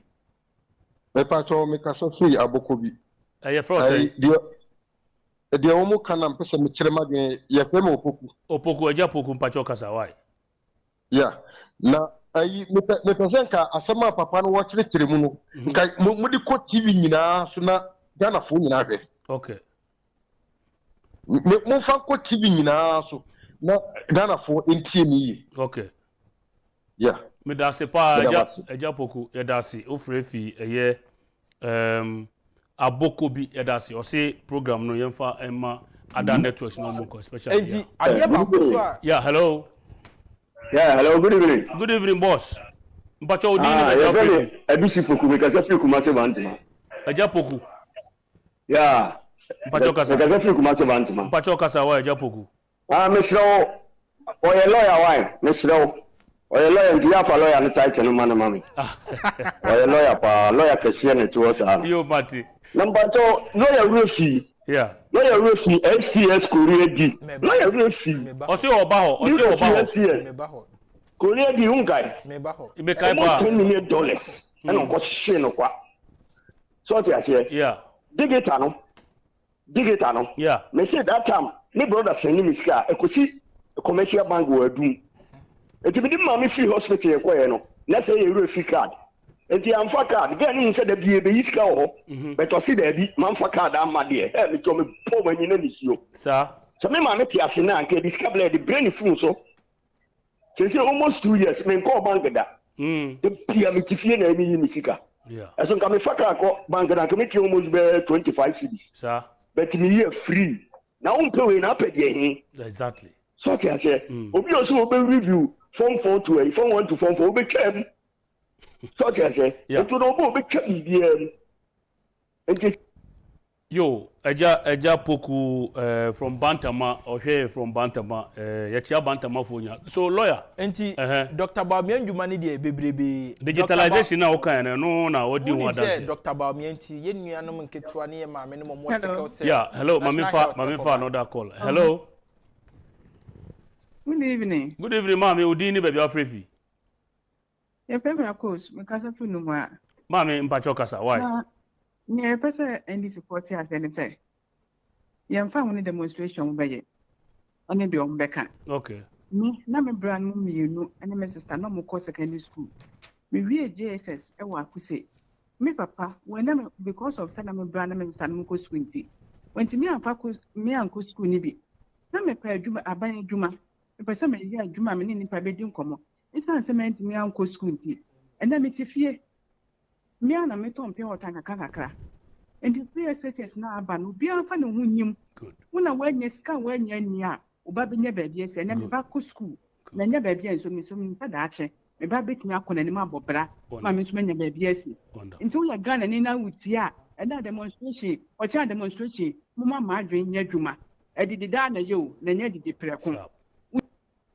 yo anti akos ya dase pa from Nungwa or so ebo abaso yeah koso eduhwe NDC for document na chapter 8 almost so mo person we win 2024 omo ni campaign message nti there was omo jitum say omo ni campaign message because John Mahama no abedi bida nti oni campaign message na de ebe mbo omo win ni say o so mo attack Dr. Baumia the credibility ni e friend say odi ntro Dr. Baumia e ba olaya ye pam atade na ahye atade ahye no se ne be ya Ghana fo ne ho be Ghana fo ahi na se ne be yo mbeto abama NDC enti uti se NDC ni bia wo be hwe NDC for communicators to mo ko radio ni TV so a Dr. Baumia yesi ayi almost strategy of mafa 2021 nti man nya Ghana for one na ye kasa obi otoro for Ghana politics mu a ayi John Mahama adentina okasa ni 2012 manifesto a Ghana for share so de to abama ni 2012 o se oba regime bi basic college of education otimi si ye dabi ye nti krom ha no kofa Chris Brown say omo be ye Hope City project etua Chris Brown ka $1 million esambe num wi egu Ghana for so Chris Brown so mo be see Hope City project e be fa mebunu 500,000 adwuma mpacho Hope City project dey si fa hin e bia fe na o dey be ba omo ye commission ni bibia na omo boka program ni bibia na omo boka $3 million Hope City no that time na Ghana for da sumu that time na ye ma me no omo ye coaster na omo nam nya ase that time na ye nua no omo ko school ba be ye omo homework omo timi nya light emfa nya omo homework that time na teacher 40 fie because there was a freeze on the public sector that time na timi fa nurse fo adwuma sa boni ya omo didi Ghana fo ni achi no omo hwe nyame nim de $3 million ekoye Hope City project emreko ana teachers fo aye adwuma be ye mfie mienu mesa na ye tia only 2 months chok kura no omo nya bi ma teacher fo that's right that time no omo si scare ni ho intie Ghana fo e pamacho scare ni ho no omo nya $3 million so omo ko si Hope City e wo malangbawi eye program kakraka de Chris Brown free abrochire bae etua ono kwa ne ka $1 million is it not that Roland Agambiri project no omo anye omo ye program ni wie omo ji scanner no omo ti kodae etie pe obi o twa tro di tra ene ne John Mahama o hwe ne 2012 manifesto ma o se district bia obesi fruit industry Mr. John Mahama said district be no timisi fruit industry also ko wenchi a obesi cashew processing factory pacho wenchi for se mo hwe me a John Mahama cashew processing factory no wenchi fa hinesi wenchi ma esi ba kokora wo ba bia enti ye politician a o twa tro a ondwen Ghana fo ho a ene ne John Mahama ye politician a kata hye dream edi aba ene ne John Mahama o se oba be ye women's development bank pacho se watibi matibi na oba na Maxlock CEO na ono na de ne ba ya sa Maxlock CEO no ye Mahama special aid time or vice president Mahama be di president anos ma mi hu ye me fa nti me ye CEO for Maxlock so ba besia no na no ya president akufo-addo ma Godfrey Dami na tonjina de no kokot say 98 million Ghana cedis a de man say ye ma me no ma mu KJT market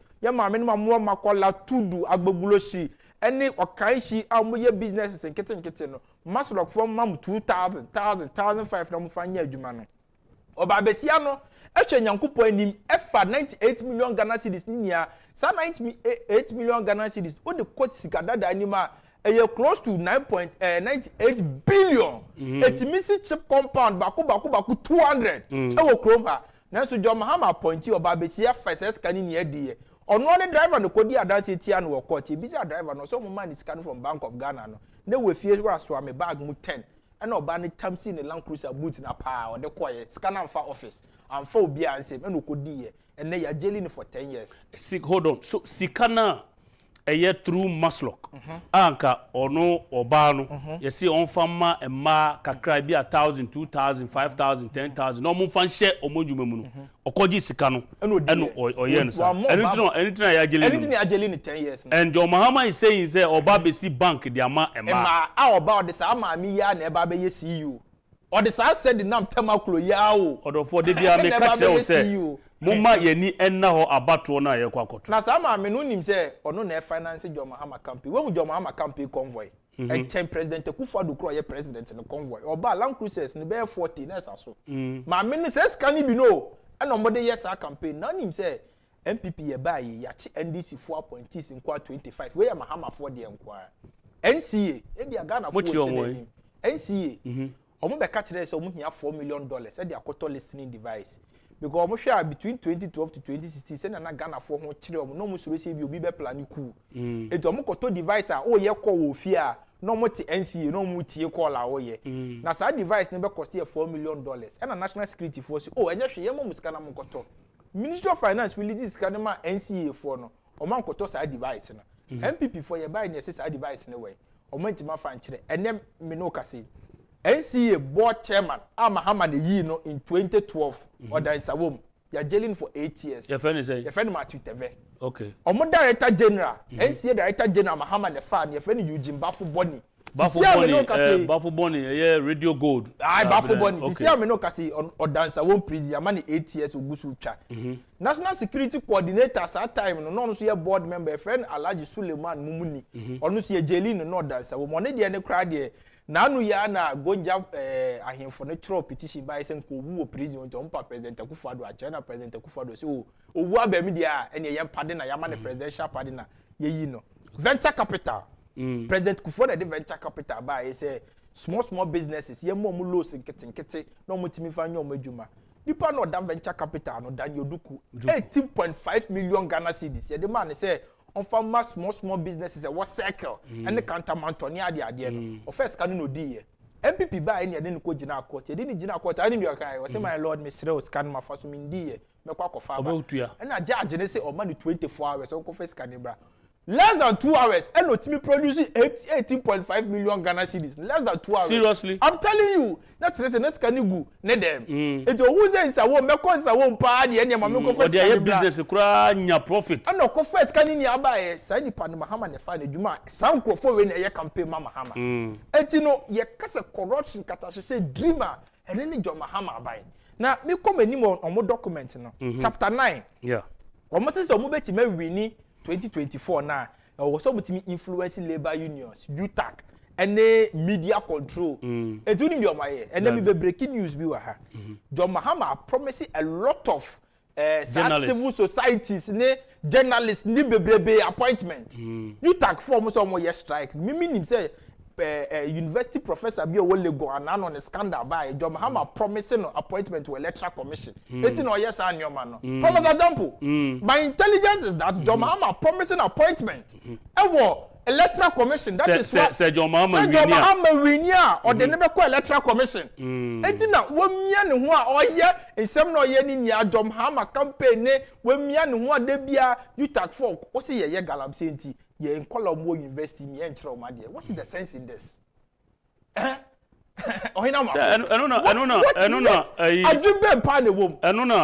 minus no so kase. Embra sa sex for grade issues nearby, it didn't amount to a very say strike exactly against because who say university students be crowd on who go there.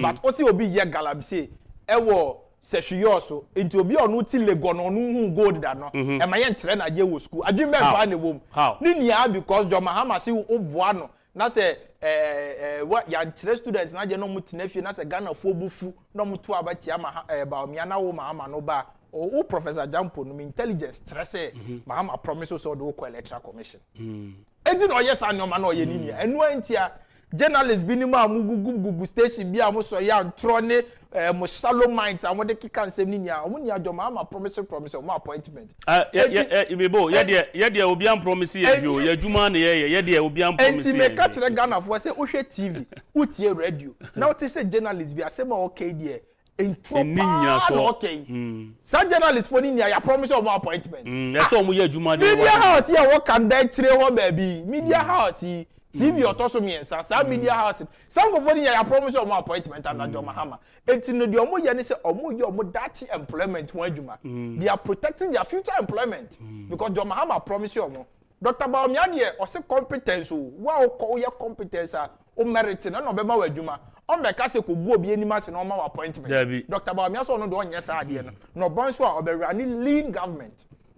Enti omo strategy ba ko ne say I will say labor unions UTAG ne sa nyama no omo timi influence omo yem promise omo nyama yem omo ska yem promise omo appointment se ne be ya omo betima frustrate abai we se ne be ya John Mahama ne beba omo plan no enti omo say labor union for ne binim se ya be co strike za nyama ni nya no interest we say akom ni nchiremu sa UTAG strike ni sa nyama we na me kai say ekuo bi a omo free UTAC omo say from responsible lecturers silent members of or silent majority in UTAC omo de omo say UTAC mpanimfo no ne omo ye no omo ne omo enya adwene isane say it doesn't make sense because omo no feel say say you solve a problem. Strike is not the problem. Exactly. It's not the option. Yes, to solve the problem. Say you see you gal. Na mo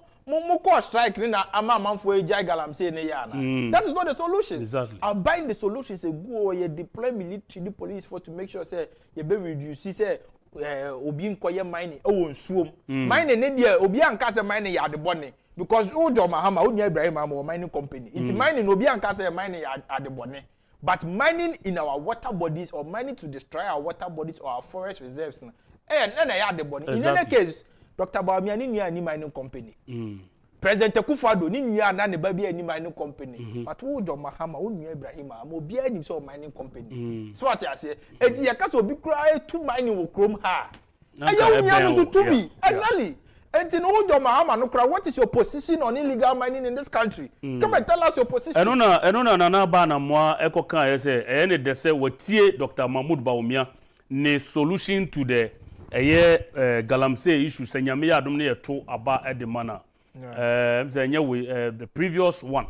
No okase ene de se Dr. Bawumia de na no ato galamsey in semsenum. No no de ohwa solution na Dr. Bawumia de aba no so far is the best.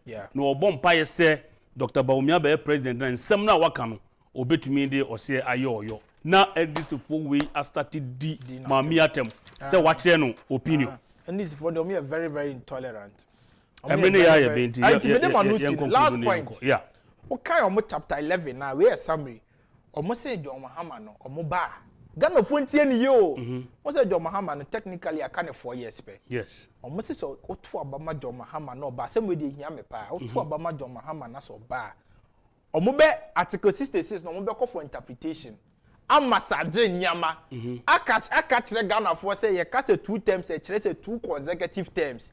Eti John Mahama ba omo ma no twa 8 years. Because omo ba omo adwene say otu abama ndc na so ba omo be park court no. Na omo park court ni wi a na omo de assembly court. Say ye ka say 2 terms a e kire say 2 terms so odi to aso. Na John Mahama de wan di anto aso into the first 4 na hye. Into fresh 8. Eti John Mahama be twa 8. Because after John Mahama NDC ni candidate be eti ehono na omo cite other countries omo sesa omo sa pepepe omo cite other countries be say Burkina Faso to say Mali to say Niger including omo other country Russia. Because ana Russia for here Russia for ba na omo sesa omo constitution no omo president ni di bi to aso nti omo se to aba Mahama Menya wadwin say ekoso Mahama 4 years ahwe na Mahama no bo beba betwa 8. Enti na wo say no da o trim because omo be miamia niamam amasaje niama chinchim amanfo nsa ama John Mahama etwa 8 years. Enti no Ghana for mesremo NDC for when adwin bone pa na wo mu trim based on this document. When you omo policy document, omo policy document, we secret document o. Enti na 2021 yen ho 2022 year 2023 year 2024 na NDC for na confusion bear mu and omo mpanifo ni bi omo ka kire na Jane say be ready because anything is possible no anything can happen no some crofo na bi bufu ye say no dia Mahama eye no enye nti ebe liki document we nti omo no de document we aba na the flag bearer me de manu sikura ye kono Dr. Me say so ba police service immigration service military mo pese mo ko police mo nya oba be double recruitment say police for nipa 60,000 Dr. Bawumia say obedi president oba 60,000 into opportunities for Dr. Bawumia say oba me manu si no oba free SHS no oba be shemu kina oba be see existing schools a man for pe ye kokora no free SHS na man for bi nim say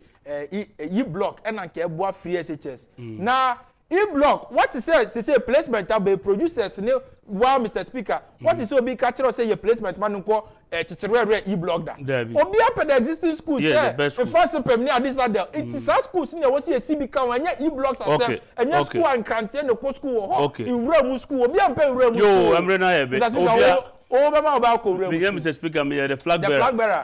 Obi Mama about Remu. Debbie. So about this other. It's no na Dr. Bawumia so Baba expect structure. Na emre bema ye de dwumadi no asi ye bepe brena yasan akọ ye NDC almost strategy no mbio because in some ewum a see etumi ma Ghana for etumi ehu nia eko maka say abatro serious business the mistake a obeye no sima beye baako no ebetwe waso mfie 90 okoto aba say ohu nia okokoto ede ama no wa hwe me wa send message nyame ehira obebre ye flag bearer na mtena dwom ne enumre mpanifo ebo machi dom ye lawyer amu date Robert Bafofin Justice Kwesi Justice Afo ene ye elder Kwesi Nelson ene George Sakodie Focus ye ima ene Kobe Scratch mranti ena ebo amene enumre nyame adomo a ye adwada ebe ye the explosive pa ene bebrom makram. That's right. But you try